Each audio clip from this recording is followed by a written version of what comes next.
Get ready before life happens. The podcast helping you navigate life's what ifs.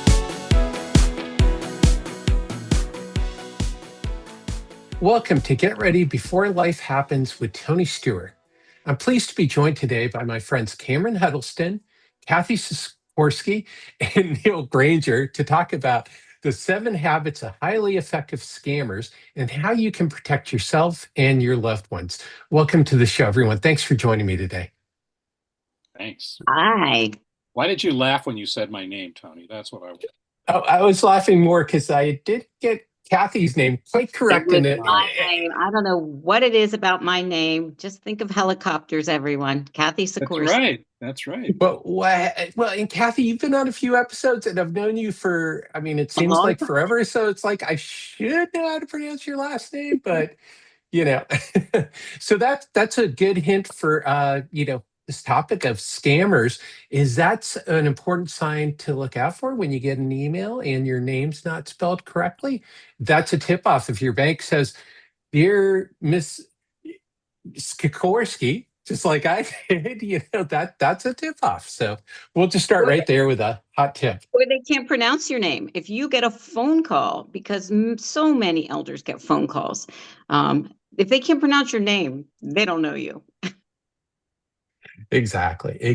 So, to start off, please, if everybody could share just a super brief origin story and how it led to your work in fighting scammers. Cathy, you want to jump off on that? Well, I'm an elder lawyer, and so this is very typical. The elder population is probably the most lucrative population for scammers right now. They come at them from 3 places. They email them, they text them, and they call them. And seniors answer their phone, unlike most people, certainly unlike millennials. My children never answer their phone. They're not going to talk to me unless I text them first. So they know that they'll answer the phone, they'll answer a text, they'll answer the door, they'll answer anything, right? So because of my job as an elder attorney, I have seen scamming going on for many decades, and it's just gotten more and more sophisticated over time. So I have had to develop lots of education pieces, because that's really what I do. I go out there and educate in the world, mostly, hopefully in corporate, about how their caregivers need help with things like this. So I have lots of things to talk about today, as do, I'm sure, your other 2 guests. Yeah, awesome, Cathy. Glad to have you here. Cameron. Sure. So I'm a personal finance journalist. I have been for nearly 25 years. And so I've written a lot about scams, about various types of scams, about how to avoid scams. But it really hit home for me when my mother was almost a victim of a scam. And I say almost because I intervened. I found out that she was being scammed because I got a call from my uncle, whom she had called when someone had contacted her and told her that she had won some sort of sweepstakes, and she had to wire in a fee to collect her winnings. And so she had called my uncle asking how to do that. And he calls me and says, "I think we've got a problem. Your mom just called and asked me how to wire money." So I rushed over to her house and I was intercepting the calls. And of course, like Cathy said, she kept answering the phone. I'm like, Mom, stop. But she was in the very early stage of Alzheimer's disease. And so it was a different type of situation. I could not reason with her because her reasoning ability was already impacted. And so I had to stay with her the entire day to prevent her from answering those phone calls that she kept getting, and even me, telling this person, "Don't call back. I know this is a scam," and trying to contact the phone company to block the calls. I mean, they're so, they're so aggressive and they're so relentless. And so that, really drove home just like how good these scammers are at what they do. They are quite good. And for people watching and listening, it's just going back and listening to my podcast episode with Chris Hay, who's a professional researcher. And on the show, we talked a lot about how, unfortunately, our mental faculties start to decline in our 60s. They decline earlier than we think they do. So that's definitely something, Cameron, as you point out, is that those early stages is unfortunately, sometimes they come earlier than we think they do. Neil. Hi, Tony. Well, my name's Neil Granger, and I've been an insurance agent for about 41 years, 42 years, and sold insurance for a long time. And then I kind of took a step back from that in about 2009. I was asked by a friend of mine, a litigating attorney, would you like to be an elder abuse, an expert witness in an elder financial abuse case regarding annuities, because you know about annuities? And I, of course, said no. Eventually, my buddy Steve, coaxed me into doing it, and I was pretty surprised at what I saw at the level of predation, I guess you'd say, that these people have and how good they are at it. So on the heels of that, I became very interested in it, and I actually think my introduction to kind of my whole uh, involvement in this field was I was asked to speak there was a conference at California Advocates for Nursing Home Reform back in 2010, which, if you don't know about that, that's a big nonprofit out here on the West Coast, and they're an elder protection nonprofit, really good outfit. And they asked me to talk about annuities at that. That kind of snowballed into being summoned by a couple of major class action lawsuits against major insurance companies who were involved in setting up strategies through their field marketing organizations and their agents to sell trust mills to their policyholders in exchange for the agents who were doing it to create shelf space for their products. Their products were extremely abusive also. So it went from that to that, and then I was asked by the then assemblyman and then became insurance commissioner Dave Jones to come up and speak to the insurance subcommittee and also to a press conference on elder financial abuse, annuity abuse in California. At that point, then it was just an interesting topic to me. I became involved with working in a small role on the legislation that later became the annuity suitability guidelines here in California, which have now been adopted nationwide. So I kind of came in through the back door, but I found that there was an awful lot of work to be done around educating seniors, around educating. I actually trained the investigators for the Department of Insurance on annuity abuse, court personnel, litigators, prosecutors. So it was a largely undiscovered area of abuse. And I'd like to say that we solved the problem, but what I'm seeing now is that in the last few years, with the advent of fast data internet like Skylink and with social media, it's just getting worse. It's exponentially worse, I believe, now than it was even when we had our last meeting a few years ago, the three of us. So that's kind of how I got involved in it. And Tony and I know each other from the curriculum board. We were both served on the curriculum board together, and we would talk about all this stuff on the way up and back to the meetings in Sacramento. That's me. Yeah, and we even worked on some cases together. And as you point out, the thing is it can get pretty ugly pretty quickly. And the thing to me is that maybe there's some red flags, but sometimes I think, Cameron, you mentioned it, is like the aggressiveness of the people, the scammers. I mean, I think that's one thing. If we talk about habit, is the aggressiveness and the persistency. So maybe we want to jump in there. Cameron, you want to go a little deeper on that?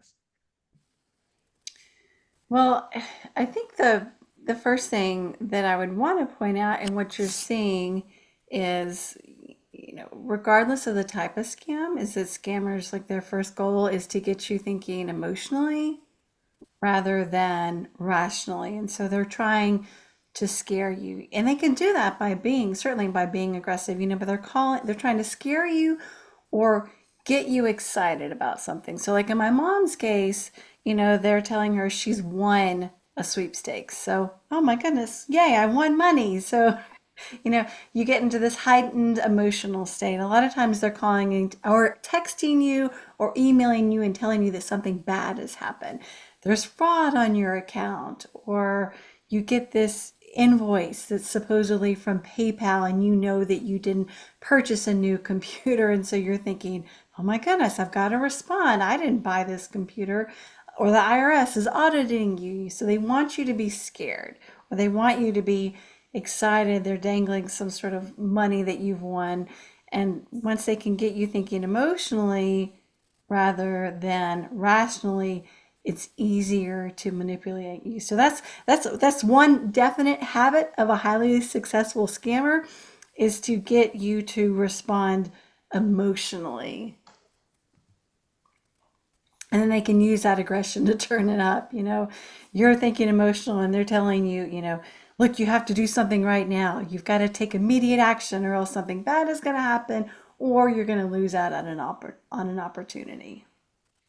Yeah, and they use that the number one. I was talking to one of my colleagues who's an former FBI victim advocate, and one of the really common ways that bad people get in touch with older people is through dating sites. Romance scams are the largest scams according to the FBI, and so they use that to create emotional connection with somebody, and they'll be persistent. They'll also be really patient, and they'll bring the person along, and it's pretty scary how it works. Well, that makes sense when you understand that loneliness is one of the biggest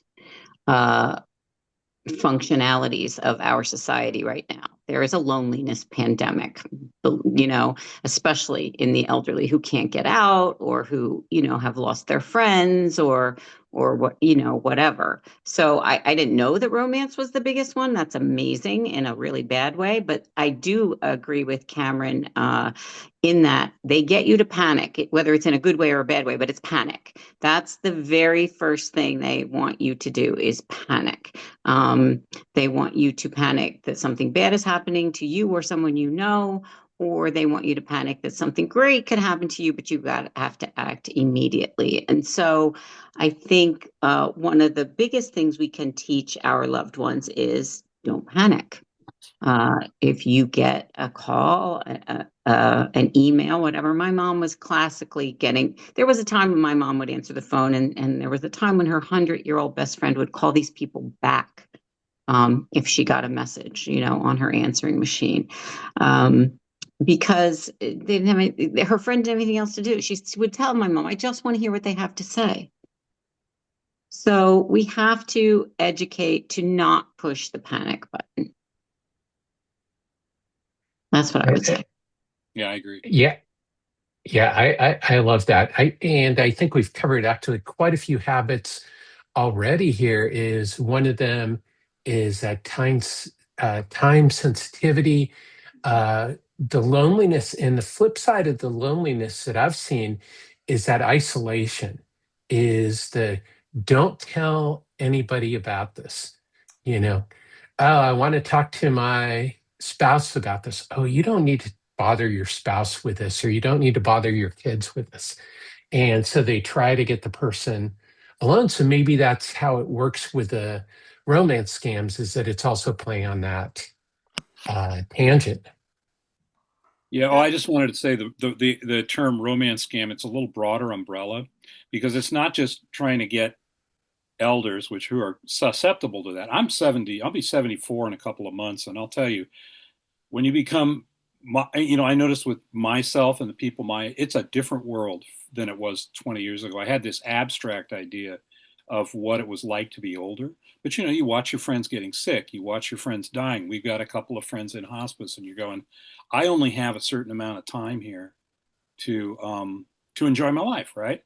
And so with the romance scams, some of it is actually that. And I worked with the Forensic Center over in the city and county of San Francisco, Adult Protective Services, and there were people who got older people to fall in love with them, and then they'd have them send them a whole bunch of Bitcoin and basically take all their money.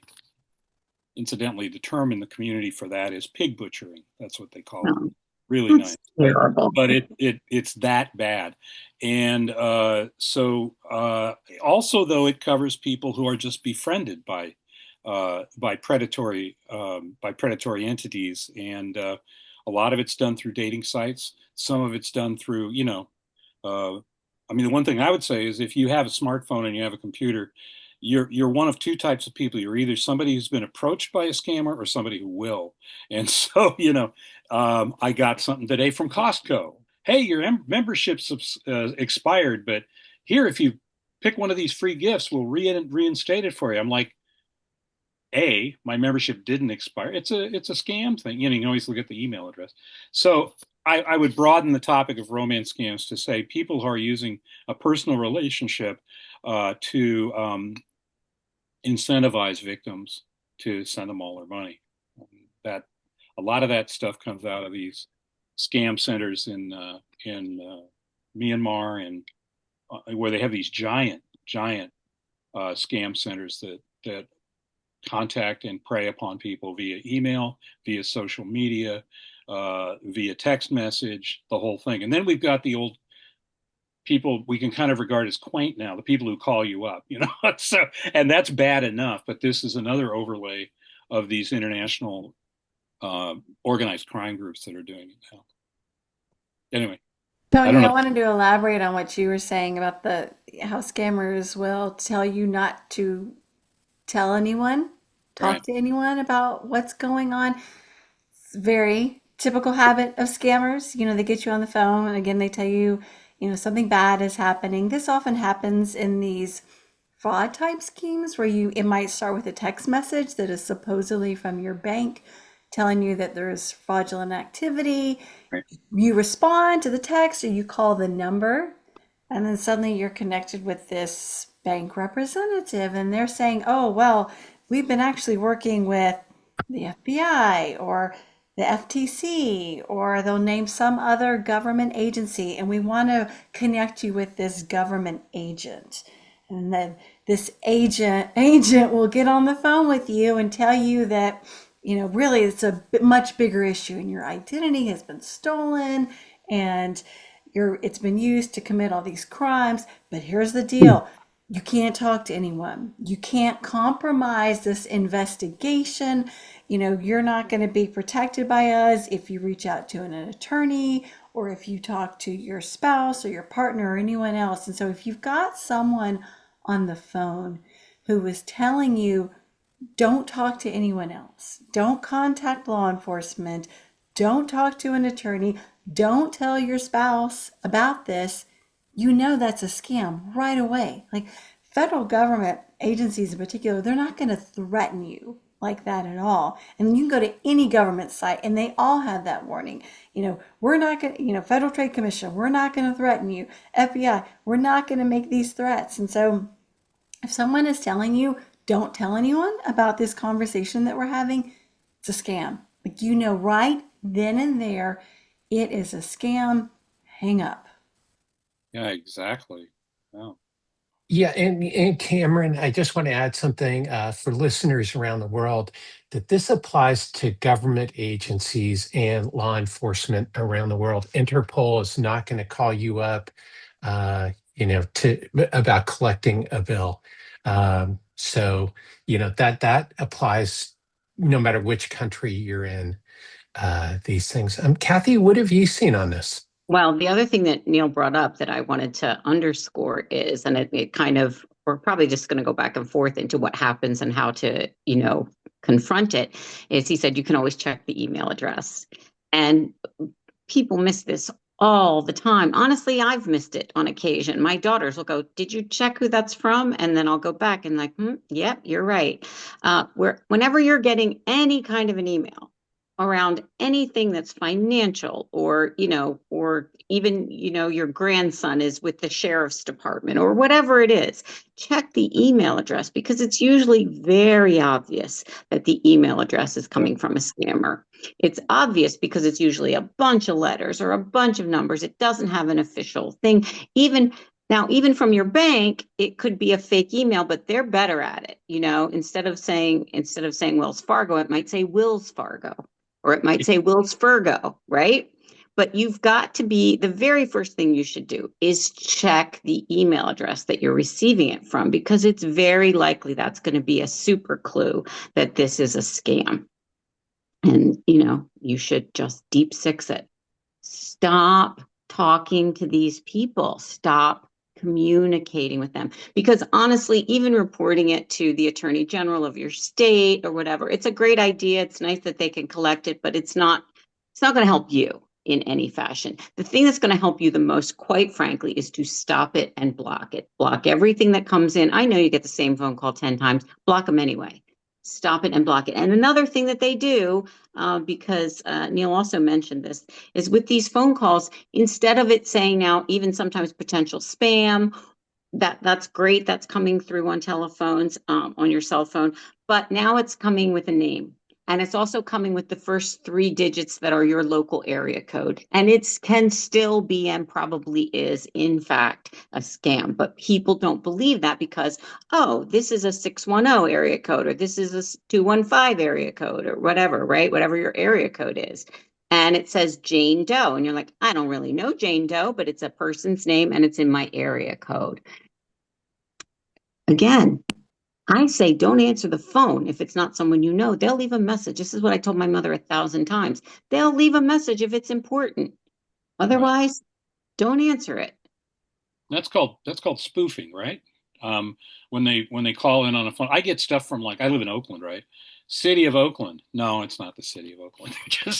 They're spoofing the number, so you think, and that's part of what it's sort of related to, like, catfishing and all that stuff, where people falsify identities and hope they can get in. The other thing I wanted to mention, Cameron, what you were talking about, is that oftentimes these people will contact you and they will have some of your personal information, which they may have gotten off the dark web by buying a list or something like that.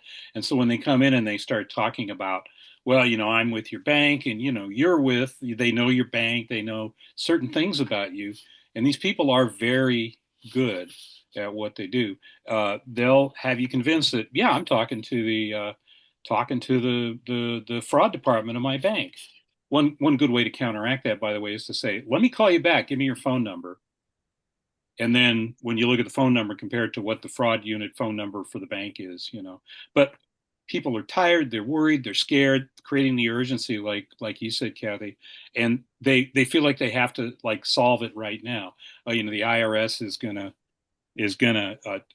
attach my bank account. I need to deal with this right now, and that's the friend of the financial predator, is getting people to really either through greed or through fear to. And generally, Social Security and the IRS don't call you. They always send you a letter first. Yeah. They do not call you unless you are already engaged in some kind of a, controversy with them or whatever, an informational. They don't call you randomly. That's just not on purpose. That's not how they operate. Right. Yeah, I want to walk back to one thing you said, Neil, because I think this is super important for people watching and listening, is don't call back the fraud number that they give you unless it matches the fraud number on the website.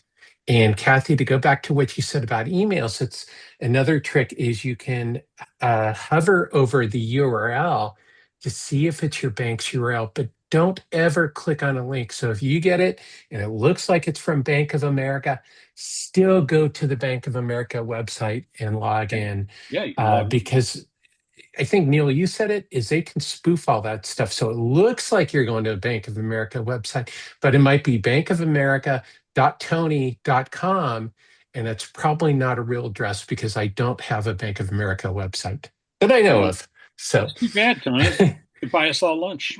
Yeah. Do not click on it. Do not click on a link. Cameron, how many times have you said that? Oh. Yeah. So many. Don't click on links. Don't click on attachments.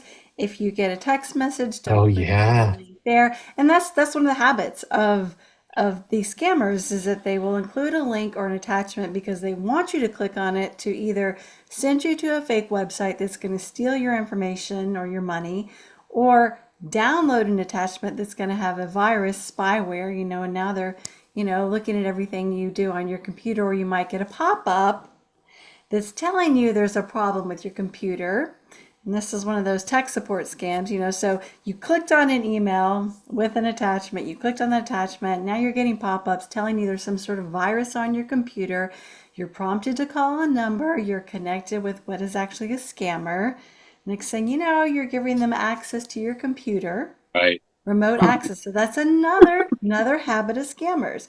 If anyone's asking you for remote access to your computer, it's a scam. Microsoft. I don't want you to even get that far. No, right?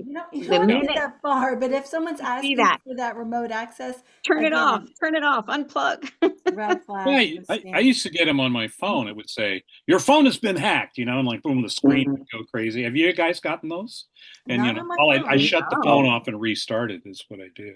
My computer, though, definitely just turn it off, unplug, panic. But those tech scams, a friend of mine's dad got caught in one of those. And they got everything on his computer. Fortunately, his son was a tech guy and got it all shut down before any damage was done. But yeah, I wanted to go back to something that you said, Neil, about scammers having information about you. This is again another tactic that they will use and is a red flag. So if you get a call and it's supposedly from your bank and they want to make it seem legitimate and they have some of this information about you, like you said, they can buy this information on what is called the dark web. So much of your personal information is out there. There are data breaches all the time. Your social security number is likely floating around. And so they can try to sound convincing by saying, they call you up and they say, Neil, Granger, this is Bank of America. Sorry, Bank of America. We keep using you as an example. But, your account has been exposed. And so and they might throw out the last 4 digits of your social security number. Yeah. Neil Granger, your, last 4 digits of your social security number, 4567. Okay. Your bank is never going to call you out of the blue and offer any sort of personal information, because that would be a violation of your security. They don't know that they're actually talking to Neil Granger, so they're certainly not going to offer any sort of personal identifying information over the phone to someone that they can't guarantee. Now, if you call your bank or financial institution, yes, they're going to ask for some information because they want to verify that you are actually Neil, that you're actually Cathy, you're actually Tony. But your financial institutions will not call you up and offer any of your personal information. So if you've got someone on the phone sharing some of your personal information with you, then again, that's a scam. That's a red flag right there. Yeah. And again, use Neil's trick, which is say, I'll call you right back, and call your bank. You call your personal bank and say, I'm getting this phone call. What's going on? Yeah, and I've actually done that. I had a couple of times when I had fraudulent transactions and they called me and I said, well, look, I'm not comfortable talking to you on a call that you originated. I need a phone number I can call to, or I'll go on your website and do it that way. And they're always amenable to doing that. They say, sure, here's the number, call us back, So, they're not going to be trying to resist you, keeping yourself safe. And that phone number is on the back of your credit card. Right. So if it is about a fraudulent transaction, you have the phone number right there. And as Neil said, is you call in and you say, I'm returning a call from the fraud detection department, and that will get you through to who you need to talk to. But if it's a credit card issue, if your bank is, but I would say, especially a lot of older people, my mother only had one credit card, and it wasn't necessarily attached to her bank. So, but she knew her bank phone number by heart, and she knew all the tellers there by name. And, that's the definite upside of personal banking, right? So I would tell her, and my mother would just call her friends at the bank. There you go. So that's the good news. If you know the manager, that's the golden ticket, right? Yes. Now, I would like to talk a little bit about, sometimes people think they know things about you when you get a phone call and they don't know anything about you. They're phishing. So, for example, this happened to my aunt and uncle twice, not once, but twice. They called and said, your grandson is in trouble. This is the sheriff's office. You need to send us $5,000. And you can't don't call your son because he's embarrassed and he can't talk to you, and we're just going to put him, in jail if you don't do something. Fortunately, my uncle called me. He didn't call the father of this child, but he called me, and he was safe. 5 years later, my uncle has now passed away. The same phone call comes to my aunt, his wife. And she, again, goes into major panic, does the same thing, and had completely forgotten that we already did this once. Now, they didn't know, so you say things like, oh, it's your grandson. Oh, is it Michael? Yeah, it's Michael. Right? You start giving them the information that they're fishing for when they have no idea if you have a grandson or a granddaughter, but they take a chance. And that is very successful, unfortunately. So you have to be aware that people are going to try and call you about that. And again, as Cameron said, don't panic. I even developed a little thing. I'm going to hold it up to the camera. Make a card like this. Don't panic. Call your person. Put your person's number on there. If it's your daughter, even if you called it 50 times, put it on there anyway, because you're in a panic, whether you don't panic or not. And then you make a plan with your person and make that a little index card or post it and put it everywhere. Put it next to your computer, next to your phone, next to your cell phone, in your purse, so that this becomes the habit, right? Because they do, unfortunately, my community is seniors, and they do focus on you. They do, Yeah. And that's one of the top like 5 scams. They call it the grandparents scam. And they're very good at doing it. Yeah, and in That's the age of really AI, good advice, Cathy. Really good advice. Yeah, I'm going to throw in one more thing in the age of AI, because they only need like 10 seconds of your voice in order to make a clone. Is that the latest advice that I'm hearing is to have a phrase that somebody knows. Maybe it's a quote from your favorite movie or a song lyric, so if Cathy calls me and she says a line from Fried Green Tomatoes, which is not a movie I've ever watched, but let's say pretend that I watched it. She'd be But out of if luck Cathy throws that phrase I at don't have a me, line from that movie. yeah. So we'll pick a movie that we both actually know a line from. But if somebody says a line, like with my son, we have a couple favorite movies, and so if he says a line from one of those favorite movies, then I'm going to know that it's him. And so That's perfect. You know what's funny about that, Tony? When my kids were little, really little, if they didn't like someone or they were being treated badly in somebody's house or at a party or whatever, they would come over to me and say, "Grandmom loves me." And I knew something bad was going down. And that's how we always took care of that. So yeah, let's go back to that, right? Let's have a password for your family. It's a great idea. And so, right? So if it's the grandson, then you say, okay, Grandma, all your grandchildren will always say, the sky is purple, whatever it is, you're going to pick something. And if they don't say that, then that's not them. Because you're right, the AI is making this even harder to fight. We have that. We have chosen there's a question that we have agreed that we would ask if we got one of those calls. And it was, someone claiming to be one of my children. There's a question that I would ask that only they would know the answer to, that would determine, well, is this really my kid? I have a friend, this is a friend of a friend story, but a friend of mine had a friend who got one of those calls, and it was the voice of someone she knew claiming to have been abducted in a parking garage. And please, you got to help, pay this ransom to save me. And it sounded just like her friend. They used AI to, they had a sample of her voice and used it to generate essentially this conversation. They can do it with videos. My voice is out there. I use social media, so wouldn't be too hard to get a sample of my voice, and then my husband gets a call. It sounds like me. I'm telling him something has happened. And so we have that agreed upon question that we would ask, because the scammer is not going to be able to answer this question that my husband's going to ask to determine if it's me. And so yes, it's definitely a good idea for families. You do that with your close family, your kids, the parents, the grandparents, maybe even your close friends. You have this question that you can ask and answer that only they can provide so that it's not a scammer. Yeah. And Cameron, maybe I stole the idea from you, and that's that's where I saw it. So if I did, you inspired me. So, to start to close out the show is I have what's called the Get Ready Hot Take Trio, and these are 3 quick questions that I ask all of my guests. So we'll just do that in round robin style, quick responses. The first one is, what's one common belief about scams that you want to bust? Cameron, you want to start off on that one?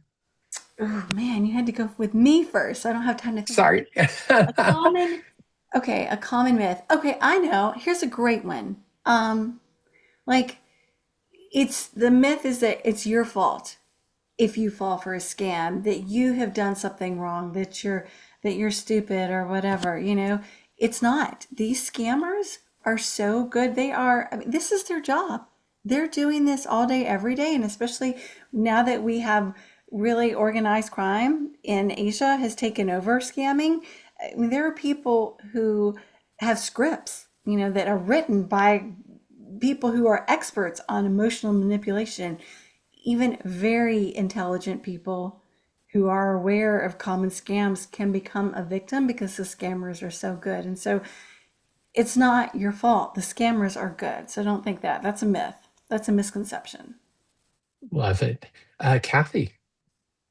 That it can't happen to you. It sort of goes with it's not your fault, but people think, well, I'm young, I'm smart, I'm the one taking care of my mom, my dad, that it can't happen to you. Trust me, it's not because you're not smart or you're not paying attention or not, but there any time, any day, you can just have that slip, click on that button, not read the email properly, just awareness. And I think awareness at the level where you say to your seniors, because that's who you're talking to maybe about this, or even your children, listen, I'm just as vulnerable as you are. I have to pay attention as well. So this is not just for you because I think I'm smart and you're not. It's because we all have to pay attention. And I'm just on top of this so that we can all continue to be smart about this, because I know it can happen to me as well. Yeah, and I'll go further. Is the 4 of us, we talk about scams, we know about scams. The 4 of us are susceptible as well. Even though that's something that's within our wheelhouse. Neil, what's your myth? My myth is that people think that scammers are small time or individuals. And especially in recent years, you need to know that there are giant scam operations that are run by powerful crime syndicates in Asia, particularly China. They have hundreds of thousands of people contacting you through your social media, through your email, and a lot of it, they have Starlink so they can get to all this stuff. So, and a lot of these people are trafficked themselves, so they're actually worried that if they don't get you to cough up the money, they're going to be beaten, they're going to be hurt.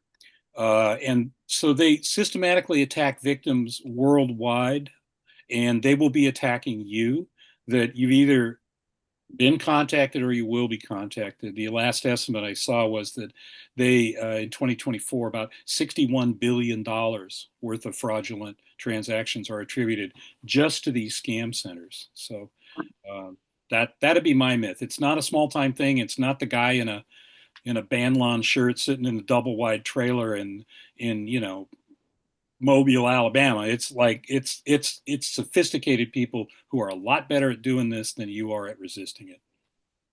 Yeah. So that's great. That's a great share. So let's get out the time machine for a minute. So if you could go back in time, knowing what you know now about fraud and scams, what would you tell your younger self? Neil, you want to kick off this one? If I like one sentence kind of thing, Yeah. slow down. Cathy, you mentioned this. Slow down. Be patient. Don't be quick to decide. Vet anything that comes your way to determine whether or not it's legitimate, and make informed decisions. I love that. Cathy. I would say have a person. Everyone should have a person. And if anything looks crazy to you, call your person. The first thing you do is call your person. And that goes right to the isolation thing that we talked about, is if they don't want to give you time to call your person or say, don't call your person, that's a huge red flag. Then call your person. That's the time Exactly. you do it. Yeah. That's Oh, the yeah. time you Sorry. do I got to finish with that. And then call your person. Cameron, what advice would you give your younger self? Don't answer the phone. Oh, that's millennial advice. Let it go. And I've written about this in articles too. Let your calls go to voicemail unless you're 100% sure it is your best friend, your child, your parent, their numbers popping up, what it is, with their name, mom and the number, and exactly who you're talking to. Let the call, just let the call go to voicemail. Like you said, it's not necessarily going to pop up as a spam notification. It looks like a local number. You answer it. Oh, this could be important. Well, you know what? If it's important, if it's your doctor, if it is your financial institution, they will leave a message. So don't answer the phone. Good That's a advice. great, yeah. Yeah. So to close off, what is your number one top tip to help people, change the way they think about scams and frauds? Cathy, you want to kick off on this one? I don't think I can change the way people think about it. I think people are pretty aware of the fact that they're out there and they're rampant. I think what I'd like to do is just change the way they deal with them, which is you don't have to do this alone. Have a person. Talk about it amongst your friends. Talk about it at the senior center. Talk about it. Do not be embarrassed. It's like Cameron said, this is not your fault. If it's happened to you, or if it's not happened to you, but it's happened to a friend or a relative, talk about it. The more we talk about this, the more we make it a known entity, the more people will be inclined to question, to take their time, to call their person, to do all the things that we're talking about here. So let's not be embarrassed. Let's not hide from it. Let's make it a big conversation all the time. Oh, I love that. Let's not hide from it. Cameron.